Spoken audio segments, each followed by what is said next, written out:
Welcome to all students.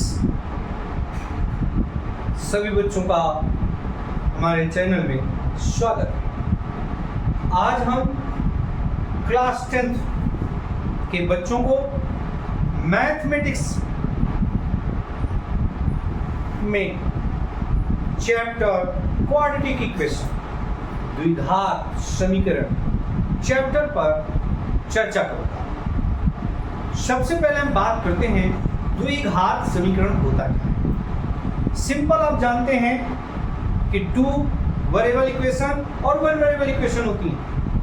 यहाँ पर 1 variable equation होती है द्विघात समीकरण, और वो 1 वेरिएबल इक्वेशन वो एक चर राशि का समीकरण जिसकी घात मैक्सिमम 2 से ज़्यादा ना हो, मैक्सिमम 2 हो, जिसकी घात ओनली 2 हो, केवल 2 हो। जैसे आपके सामने लिखा है x square minus 22x minus 21 बराबर 0, 9x square minus 3x minus 2 बराबर 0। ये जो इक्वेशंस बनी है ये द्विघात समीकरण, क्योंकि इनकी घात 2 है। जिस समीकरण की अधिकतम घात 2 हो वही समीकरण द्विघात समीकरण कहलाता है। जैसा कि आपने इसके पहले पोनोमियल्स चैप्टर पढ़ा था। पोनोमियल में भी आपको पोनोमियल के टाइप बताए गए थे, घातों के आधार पर और उनके पदों के आधार पर। तो घातों के आधार पर जो बताया गया था, पहले पोनोमियल कौन सी बताई गई थी? Linear polynomial. उसकी घात क्या थी? ओनली 1 थी। उसी प्रकार से दूसरी जो पोनोमियल बताई गई थी वो क्वाड्रेटिक पोनोमियल थी। वही क्वाड्रेटिक पोनोमियल इस चैप्टर का है, जिसे इस चैप्टर का नाम दिया गया है quadratic equation, not quadratic polynomial. But quadratic equation और क्वाड्रेटिक पोनोमियल्स दोनों एक ही है। द्विघात बहुपद हो या द्विघात समीकरण है, एक ही चीज है। ठीक है, और अब इसी पर हम चर्चा करने जा रहे हैं। अब इस समीकरणों को हल करने के मुख्य 3 विधियां हैं। पहली विधि है गुणनखंड विधि। इनकी 3 विधियां हैं। पहली विधि है गुणनखंड विधि, गुणनखंड विधि, फैक्टराइजेशन मेथड। और दूसरी विधि है पूर्ण वर्ग बनाकर आपको इक्वेशन दी गई है, उसको आप परफेक्ट स्क्वायर बना करके सॉल्व करिए। और तीसरा तरीका है सूत्र से। और ये सूत्र कौन सा है आगे हम बताएंगे। ये सूत्र है सिद्धाचार्य जी का। क्या सिद्धाचार्य जी का सूत्र है? x बराबर minus b plus minus under root b square minus 4ac upon 2a।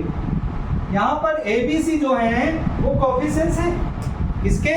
x square का कोफिशिएंट्स a है और x का कोफिशिएंट्स b है और कांस्टेंट टर्म c है। ठीक है, हम इसी में और डिस्क्रिमिनेंट के बारे में भी आगे पढ़ेंगे। डिस्क्रिमिनेंट क्या है? विविध कर। डिस्क्रिमिनेंट से हमें यह पता चलता है कि हमारी क्वाड्रेटिक इक्वेशन की नेचर क्या है। Discriminant is greater than, less than और इक्वल 0। या तो वो इक्वल 0 के होगा, या ग्रेटर देन 0 होगा, या लेस देन 0 होगा। तो 3 स्थितियां हमारी क्वाड्रेटिक इक्वेशन होती है। उस क्वाड्रेटिक इक्वेशन की 3 स्थितियां होती हैं। उन तीनों स्थितियों के बारे में भी हम आगे समझाएंगे। लेकिन आज हम चर्चा करते हैं ओनली फैक्टर मेथड, गुणनखंड विधि। तो हम चलिए समय न बर्बाद करते हुए सीधे गुणनखंड विधि पर क्वेश्चन करते हैं। एक्सरसाइज 4.1 में निम्न समीकरणों को गुणनखंड विधि द्वारा हल कीजिए। Solve the all equations by factorization method. आपको किस मेथड से सॉल्व करना है? फैक्टराइजेशन मेथड से सॉल्व करना है। अब फैक्टराइजेशन मेथड से सॉल्व करने के लिए क्या करना पड़ेगा? हमारे पास है 9x square minus 3x minus 2 is equal to 0। यहाँ पर हमें मल्टीप्लाई करने में 2i एडिशन और सब। एक मिनट, इसको पूरा क्लियर करके आपको बताता हूँ, इससे आपको समझ में। यहाँ पर इसका x स्क्वायर का कोएफिशिएंट 9 है, x स्क्वायर का, और कांस्टेंट टर्म 2 है, इंटू 2, 9 2 जा 18 हो गया। मल्टीप्लाई करने में 18 आए, एडिशन और सब्ट्रैक्शन करने में क्या है 3 आए। तो ऐसा कौन सा संख्या है 6 माइनस 3 बराबर 3 होगा और 6 इंटू 3 बराबर 18 होगा। तो हमारे पास वैल्यू पता चल गई। 9 2 जा 18 तो यहाँ पे आया, पर हमें लाना है 18 पर एडिशन और सब्ट्रैक्शन, जोड़ने या घटाने पर हमें क्या आना चाहिए 3। तो यहाँ पे 6 माइनस 3 किया तो आ गया 3 और मल्टीप्लाई करने में 18 तो 6 इंटू 3 बराबर 18। तो हमें 3 की जगह पे 6 माइनस 3 लिख देंगे। कैसे करेंगे 9x स्क्वायर माइनस यहाँ पर 6 माइनस 3 कर देंगे, 1 से मल्टीप्लाई माइनस 2 ये हो जाएगा 9x स्क्वायर और minus 6x minus minus plus 3x minus 2 बराबर 0। यहाँ पे कॉमन, यहाँ पे क्या कॉमन मिल रहा है, पहली चीज तो x कॉमन मिल रही, दूसरी चीज 3 कॉमन मिले, 3 3 9 होता है, एक x बचेगा और 3 2 6। यहाँ कुछ नहीं मिल रहा है तो 1 मिलेगा, 3x minus 2 is equal to 0। अब देखिए सब में 3x माइनस 2 कॉमन मिल रहा है, तो हमने क्या किया 3x माइनस 2 ले लिया और 3x प्लस 1 ले लिया, ये बराबर 0 हो गया। तो ये तो अभी आपने फैक्टराइजेशन किया, पर इसको हल करना है। हल करने का मतलब है x की वैल्यू भी फाइंड करनी है। अब x की वैल्यू फाइंड करने के लिए 3x माइनस 2 इक्वल टू 0 लेंगे और 3x प्लस 1 इक्वल टू 0 लेंगे। तो यहाँ पे हो जाएगा 3x is equal to 2 3x is equal to 2 तो x इज इक्वल टू 2/3। दूसरे में 3x is equal to minus 1 तो x is equal to minus 1/3। तो आपका आंसर क्या होगा x is equal to minus 1/3 comma 2/3। ये आपके वैल्यूज हो गई। ठीक है, अब हम बात करते हैं क्वेश्चन नंबर 2 की। ये है 8x square minus 22x minus 21 is equal to 0। यहाँ पे भी हमें सॉल्व करने के लिए क्या करना पड़ेगा, हमें सबसे पहले वैल्यू निकालनी है। हमें सबसे पहले क्या करना है, वैल्यू निकालनी है। कैसे निकालेंगे, 8x स्क्वायर का कोएफिशिएंट और कांस्टेंट वैल्यू 21, तो 8 1 जा 8, 8 2 जा 16। हमें मल्टीप्लाई करने में 168 आना चाहिए, एडिशन और सब्ट्रैक्शन में क्या आना चाहिए 22 आना चाहिए। अब ऐसे अगर आपको नहीं आता है तो सिंपली आप ध्यान दें, परीक्षा में गलत ना करें, इस चीज को बहुत ध्यान दें। फैक्टराइजेशन को सीख लीजिए और एलसीएम निकालना। तो 168 का एलसीएम के रूप में आइए, सबसे पहले 2 से जाएगा, 2 8 जाओ, 2 4 जा, फिर 2 से ले जाओ, 2 4 जा, 2 2 जा, फिर 2 से ले जाओ, 2 2 जा, 2 1 जा, किससे जाएगा 3 से, 3 से 1 जा, फिर 7 1 जा।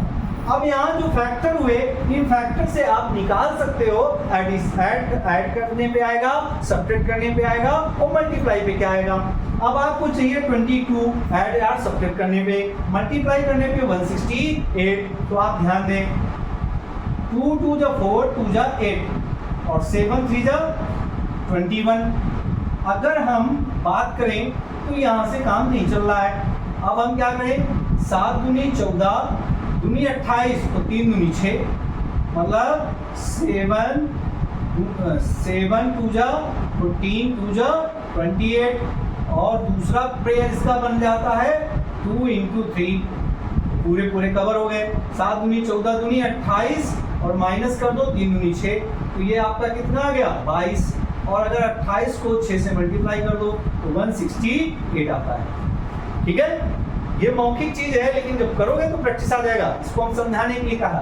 तो यहाँ पर आप क्या लिखोगे, 8x स्क्वायर माइनस, इसकी जगह क्या लिखोगे आप 28 माइनस 6x माइनस 21 बराबर 0।